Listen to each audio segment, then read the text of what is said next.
Good, happy Monday morning, March 15, 2021. I'm Riley King, and welcome to this Monday morning edition of the Riley King Newscast, right here on the Riley King Network. We have a lot of news to get to this Monday morning, so let's begin. First up, let's take a look at your COVID-19 numbers here in New Hampshire. And here's a look at those COVID-19 numbers for all of you here in New Hampshire. There are 78,615 number of people in New Hampshire have tested positive for COVID-19.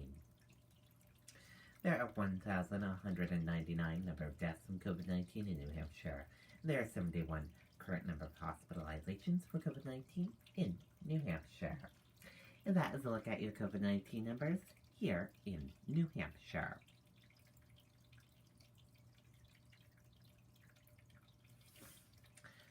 No new COVID-19 related deaths announced in New Hampshire on Sunday. Active cases rise. Let's take a listen to that video from WMUR News 9.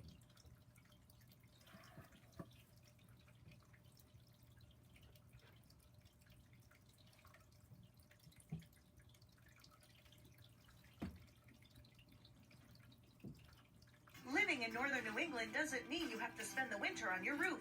Forever Metal roofs are designed to shed snow while the energy-efficient panels keep your home warm in the bitter winter temperatures. So instead of working in the snow, start playing in it. Our professionally trained, fully insured crews and from DHHS includes 307 new positive tests. There are now nearly 2,190 current cases of the virus. That's up slightly from yesterday, and 71 people are getting treatment in the hospital. Okay, and there you go on that video and that report. And now let's take a look at your weather. Weather right now is fair/wind, 11 degrees.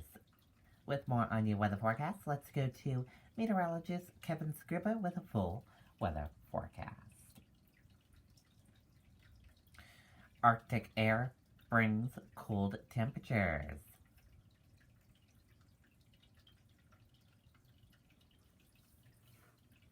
If you're looking for a more beautiful, creatively organized home, look to Creative Closet Solutions, a quarter-century of experience. Some very cold temperatures out there to kick off the work week. Wind chills sub-zero just about statewide as we get started. A wind chill advisory through noontime for the North Country, where they are continuing to ring out some snow showers elsewhere. Any sort of early clouds will give way to sunshine. The sunshine not an issue, though. It is that wind, along with the colder temperatures being ushered in out of central Canada, that will be around for a brief shot of Arctic air through tonight and early tomorrow morning. Temperatures today, low and mid-20s, but this truly just a number briefly at about 3:30 or 4 o'clock this afternoon. You are talking winds gusting over 30 to 35 miles an hour, adding that significant bite to the air. Wind chills sub-zero this morning and in the single digits as we go through the afternoon to maybe lower teens by later in the day, while temperatures themselves will range between about 16 up north to maybe 25 in southern New Hampshire through the afternoon. Snow showers will continue to be wrung out up north with clouds lingering into the afternoon. Wind will lighten tonight. And with clear skies, we're talking sub-zero up north. We'll be in the single digits to lower range of the teens in southern New Hampshire first thing tomorrow morning. Moderating trend tomorrow as temperatures climb from the mid-30s to lower 40s tomorrow afternoon. A general increase in clouds. We'll have a couple of systems passing to our south this week. First one will be later Tuesday night, early Wednesday. We can't rule out a passing mixed shower with that. And another system Thursday night and early Friday. Behind that will be a colder wind and temperatures slipping back to highs in the 30s on Friday. But then a warming trend setting up with a good deal of sunshine as we get our way into the weekend. So highs today between the mid-teens and mid-20s. This will be with that gusty wind out of the northwest through the afternoon, at times over 30 to 35 miles an hour. After a cold night tonight, we are looking at a lighter breeze going forward. Partial sunshine with a small chance of a passing shower Wednesday and Thursday, and a warming trend setting up for next weekend. Okay, and there you go on that weather forecast from meteorologist Kevin Scriba.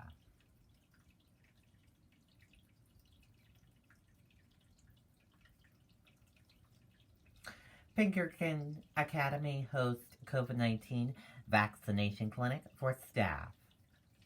Let's take a listen to that video from WMUR News 9.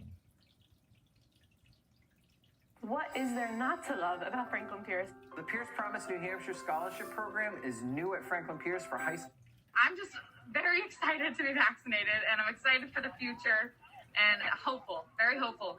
A Pinkerton Academy English teacher beaming through her mask just minutes after receiving her first dose of the Moderna COVID-19 vaccine. Pinkerton Academy is the state's largest high school. Clary Putnam says they're in a hybrid learning model, meaning she's in the classroom with a limited number of students with pandemic protocols in place. I think that we have followed those guidelines well, but there's still a sense of anxiety because there's always that risk present. Today, over 80 volunteers worked with Southern Central New Hampshire Public Health Network in Pinkerton Academy's field house. They vaccinated close to 1,000 educators from Derry, Chester, and Hampstead.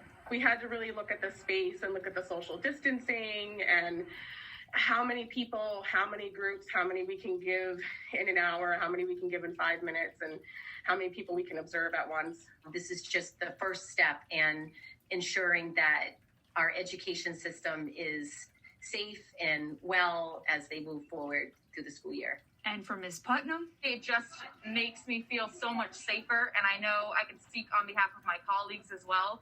We can see the light at the end of the tunnel now, which was a little bit hard to see at first, but now that we are getting the vaccine, we have hope that things will be able to return to normal at some point. And those who are vaccinated at Pinkerton Academy today will go back April 11th to get their second shot. Reporting live, Jessica Moran, WMUR News 9. Okay, and there you go on that video and that report.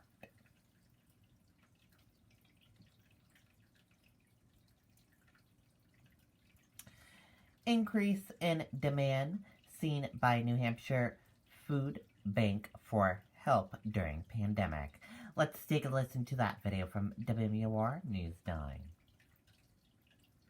What is there not to love about Franklin Pierce? The Pierce Promise New Hampshire Scholarship Program is new at Franklin Pierce for high school seniors. The many rippling effects of the COVID-19 pandemic is unemployment.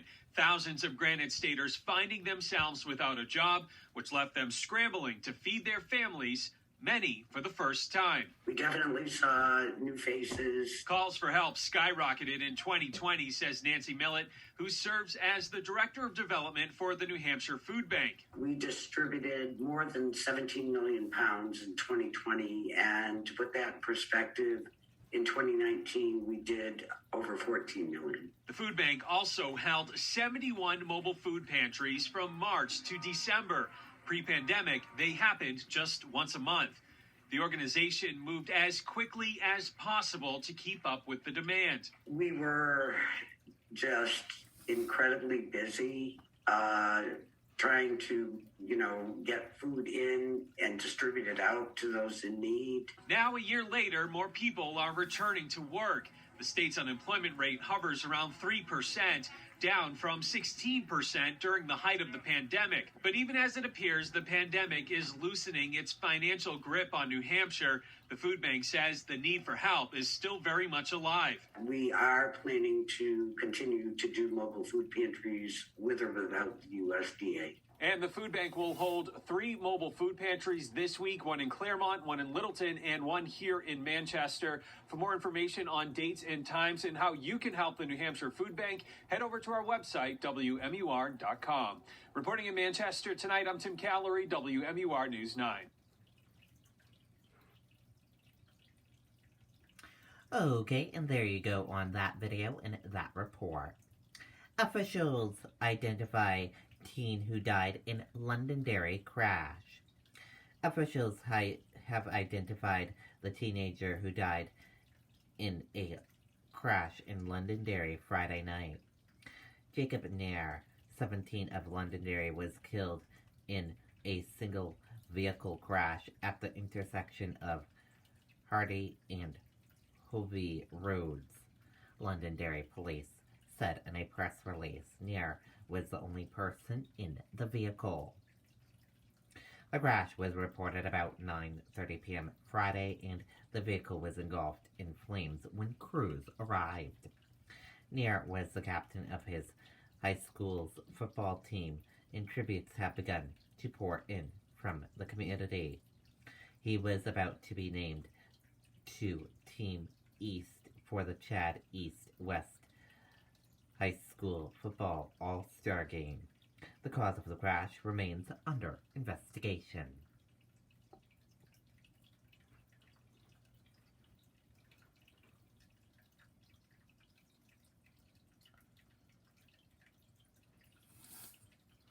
New Hampshire Mental Health and Substance Misuse support organizers and organizations to receive extra federal funding.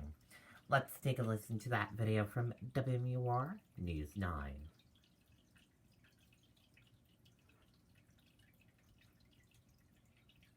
For the easy and the complex, the small stuff and the big, we're here with the affordable local loans, easy to manage accounts, and financial advice to help you blaze a trail, figure stuff out, and make your money go farther. We're Granite State Credit Union. Live bold. Well, Sharice, the state was already dealing with the opioid epidemic when the COVID-19 pandemic hit, creating an intense need for resources in that area while also putting a stress on our mental health system. Tonight, organizations are preparing for an even bigger rush for help as the pandemic eases. Manchester-based Hope for New Hampshire Recovery and other organizations alike have suffered pandemic-related losses when it comes to funding. All of the recovery centers in New Hampshire have received significantly less money this year than we did last year, by about a 34% cut. The pandemic also forced the center to close its doors to the public and move support services online. But that can only provide so much help, says Keith Howard, who serves as executive director and is in long-term recovery himself. Zoom is a great thing, except that for people in recovery, it's like trying to breathe through a straw. You can get enough oxygen to keep you alive, but not enough to really relax. Now, the federal government is stepping in to make sure the support is there. New Hampshire is set to receive more than $9 million in federal grants. The money will be used to combat the substance use disorder epidemic and increase access to mental health services. As we get out from under the cloud of the pandemic, there is going to be a huge increase in need for services, and without making recovery centers whole, it's going to be very hard to be able to meet that need. And now, if you are in need of assistance, you can head over to recoverynh.org. In the meantime, Howard says he's hoping to at least hold outdoor, in-person supportive services when the weather warms up. Reporting live in Manchester tonight, I'm Tim Callery, WMUR News 9. Okay, and there you go on that video and that report.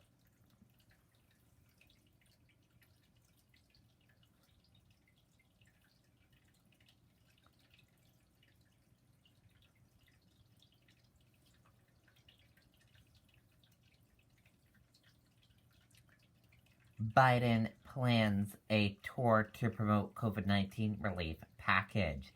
Let's take a listen to that video from ABC News. Okay guys, Microsoft Surface Pro 7, MacBook Pro. Surface comes with a pen and touchscreen. Mac gave me this little bar, but just give me a whole touchscreen. Surface Pro has a detachable keyboard. Then there's the price. Yeah. President Biden tomorrow sets off on what the White House calls a Help is Here tour to promote the COVID relief package. ABC's Mary Alice Parks has more from the White House. Good morning, Mary Alice. Good morning, Eva. Yeah, this is a coordinated cross-country publicity tour. The president and first lady up and down the East Coast next week. President Biden himself traveling to Pennsylvania and Georgia. Vice President Kamala Harris and the second gentleman, they're headed out to Nevada. All four of them next week hitting 7 states. More than half of those do have open and competitive Senate races next year. Still, Eva, the White House says that the goal is just to talk to Americans, educate people about benefits in the new law that might be available to them. And Mary Alice, I know they want people to be thinking about this COVID relief package, but will this tour be overshadowed by what's happening right now at the U.S.-Mexico border? Yeah, that's entirely possible. This is a massive humanitarian issue, as well as a growing political crisis for President Biden. Just last night, the Secretary of Homeland Security directed FEMA to start helping at the border with sheltering and caring for unaccompanied minors. According to the Customs and Border Protection, more than 9,000 unaccompanied minors stopped at the border last month alone. Nearly 20,000 people traveling as family units. We've heard about overcrowding at these facilities, a real struggle to implement COVID testing. Republicans say that the president should have seen this coming. House Minority Leader Kevin McCarthy is heading down to the border tomorrow with lots of other Republicans. But congressional Democrats, too, they are angry and frustrated. They ran on doing this better, figuring this out. They say that President Biden needs to focus on this and make real progress here. Dan? A lot to talk about here. Mary Alice, thank you so much. Let's bring in ABC's John Carl, whose latest book, Front Row at the Trump Show, will be out in paperback on March 16th. John, we'll talk about the book in a second. I want to start with President Biden and his travels this week. Politically speaking, what's the main goal in your view of this Help Is Here tour? And what's your take on this question we just asked Mary Alice about whether the whole thing might be overshadowed by what's going on at the border? Well, first, the situation at the border, Dan, is a mess, and there is real concern within the Biden administration that it is going to get worse. That's why they're dispatching FEMA, so that's a big concern. Regarding this tour, look, this is a $1.9 trillion relief bill. In terms of sheer dollars, this is bigger than anything that was done through the entire 8 years of the Obama-Biden administration. So Biden wants to get out there. He wants to get Kamala Harris out there. He wants to get his cabinet out there. He wants to make sure that people understand what is in this bill. And as importantly, he wants to make sure that he gets credit for it. And no doubt reminding people that not a single Republican supported what they believe will be a very popular series of programs. Yeah, there's some sense that the previous administration, the Obama administration, did not sell the 2009 stimulus as aggressively, so they're going to try to make up for that this time. As mentioned, though, the paperback edition of your book, and I got one right here, it magically showed up on my seat this morning, the paperback edition of Front Row at the Trump Show comes out this week. In it, and I've read the new stuff you've got in there, you've got all this new reporting about a meeting you had with then-President Trump almost a year ago, just as COVID was setting in. Can you tell us about that meeting? I'll tell you, first of all, there's a lot of new reporting in this afterward that'll be out in a couple of days. Sneak peek on this. I went in to meet with the president on March 4th of last year. This is just as the pandemic is really starting to take hold. You'd already had 6 people die in a single nursing home in Seattle. That was the day that California declared a state of emergency. Nearly 200 cases, known cases around the country. And I went in to see Donald Trump. Look, hand sanitizers was already off the shelves in stores. I went into the Oval Office. I had just come from New York. I was saying to myself, I am not going to shake the president's hand. It's not fair to him to put him at risk. He comes into the Oval Office, sees me, and says, hey, what should we do? Should we shake hands? What do you think? And I'm like, Mr. President, it's up to you. And he says, what can I get from you? And he reaches out and he shakes my hand. And Dan, that was the last hand that I shook in all of 2020. A little while into this meeting, I spent nearly an hour with him. I describe it in the book. Vice President Pence comes in to brief him on what he's doing to combat the pandemic. And he's going out to Seattle, and he jokes again. He says, Mike, he's been out meeting with sick people at the hospital. Do you want to shake his hand? I mean, the president was joking about the pandemic, really, really quite stark. And again, the last hand I ever shook in 2020. Well, John, I'm sending you a virtual safe fist bump from here in New York. Congratulations on the paperback. I have it right here. I'll be auctioning it off on eBay later today since I already read it. But John, thank you again. I really appreciate it, and congratulations again. Tune in, everybody. Don't forget to tune in to This Week later this morning. George Stephanopoulos has 3 big exclusives. He's going to speak with House Speaker Nancy Pelosi and Senator John Barrasso about the new COVID relief package. Plus, Treasury Secretary Janet Yellen discusses the economic outlook after the passage of the bill. That's coming up on This Week later this morning right here on ABC. Hi, everyone. George Stephanopoulos here. Thanks for checking out the... Okay, and there you go on that video and that report. Thank you for joining us for this morning edition of the Riley King Newscast right here on the Riley King Network. I hope you all have a great rest of your day, and we'll see you back here later on today for another newscast. I'll have a news report coming up in a little bit. Goodbye, everyone.